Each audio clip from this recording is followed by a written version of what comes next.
একপাশে স্বচ্ছ নীল পানি, আরেক পাশে গাছগাছালি, এমন নয়নাভিরাম সড়কে মন ভালো হয়ে যায় নিমিষেই।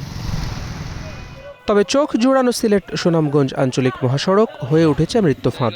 গত ৯ মাসে প্রাণ ঝরেছে অন্তত ৬২ জনের। বিশ্ববিদ্যালয়ে ভর্তি হয়ে বাড়ি ফেরা স্নেহা বা জন্মদিনের কেক কেটে ফেরা খুশি, সবারই প্রাণ গেছে এই সড়কে।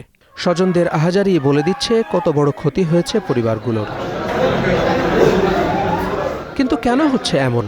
সংশ্লিষ্টরা বলছেন অদক্ষ চালক, ফিটনেসবিহীন গাড়ি, সিএনজি চালিত অটোরিকশার দৌরাত্ম্য আর সরু রাস্তার কারণেই গড়ে প্রতি মাসে এ সড়কে প্রাণ হারাচ্ছেন ৭ জন।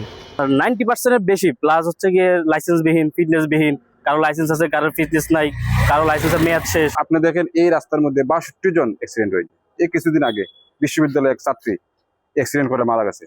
প্রতিনিয়তই অ্যাক্সিডেন্টে মারা যাচ্ছেই। অ্যাক্সিডেন্ট থেকে রক্ষা করতে হলে নিজে সচেতন, চালকদের প্রয়োজনীয় প্রশিক্ষণ এবং এই সড়কটি যত দ্রুত সম্ভব 4 লেনে উন্নীত করলে হয়তো আমরা কিছু প্রতিকার পাবো।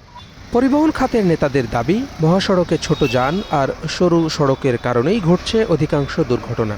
কিছু যান্ত্রিক যানবাহন চলাচল করে যেগুলার পারমিশন নাই, অবৈধ, এই অবৈধ যানবাহনগুলারে যদি বন্ধ করা যায় তাইলে সড়ক দুর্ঘটনা অনেকাংশে রোধ করা সম্ভব।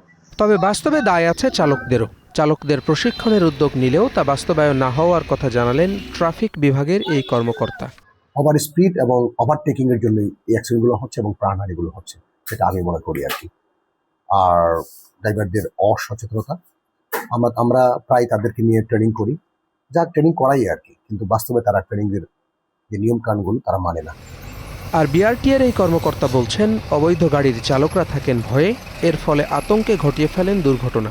তো লাইসেন্সবিহীন এবং রেজিস্ট্রেশনবিহীন যখন গাড়ি রাস্তায় চলবে তখন স্বাভাবিকতই মানুষ ভয় নিয়ে গাড়ি চলে, ভয় নিয়ে তারা গাড়ি চালায়, সেই কারণে অ্যাক্সিডেন্ট হওয়ার সম্ভাবনা রয়েছে। তো মোবাইল কোডের মাধ্যমে আমাদের পক্ষে যতটুকু সম্ভব সর্বোচ্চ আমরা এই মোবাইল কোডের মাধ্যমে তাদেরকে জানানো প্লাস হচ্ছে জরিমানার আওতায় আনা, এগুলো আমরা কার্যক্রম চলমান রয়েছে।